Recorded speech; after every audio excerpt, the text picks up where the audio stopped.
Bollywood star hero Akshay Kumar కూతురికి వేధింపులు ఎదురు కావడం ఇప్పుడు బీటౌన్లో సంచలనంగా మారింది.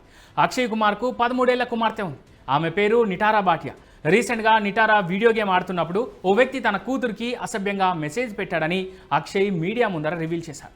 పిల్లల చేతిలో మొబైల్ ఉండడం వల్ల ఒక్కోసారి వారు కూడా సైబర్ నేరాల ఉచ్చులో చిక్కుకోవాల్సి ఉంటుందని తన రీసెంట్ ఇంటర్వ్యూలో చెప్పిన అక్షయ్ ఈ క్రమంలోనే తన కూతురికి ఎదురైన ఓ చేదు సంఘటనను అందరితో పంచుకున్నాడు. తన కుమార్తె ఆన్లైన్లో వీడియో గేమ్ ఆడుతున్న సమయంలో అవతలి వ్యక్తి నుంచి ఒక మెసేజ్ వచ్చిందని, మొదట మంచివాడిగానే తన కూతురితో పరిచయం పెంచుకున్న ఆ వ్యక్తి చాలా బాగా ఆడుతున్నావంటూనే తన కూతురు మేలో ఫిమేలో తననే అడిగి తెలుసుకున్నాడన్నాడు.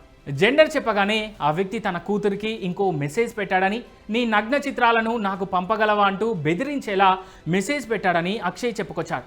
అయితే ఆ సమయంలో వెంటనే తన కూతురు ఫోన్ స్విచ్ ఆఫ్ చేసి ధైర్యంగా తన భార్యతో చెప్పిందని గుర్తు చేసుకున్నాడు అక్షయ్ చెప్పిన ఈ ఇన్సిడెంట్ని సీరియస్గా తీసుకున్న మహారాష్ట్ర సైబర్ క్రైమ్ పోలీసులు విచారణ జరిపి ఒకరిని అరెస్ట్ చేశారు. నిందితుడిని కోర్టు ముందు హాజరుపరుస్తామన్నారు.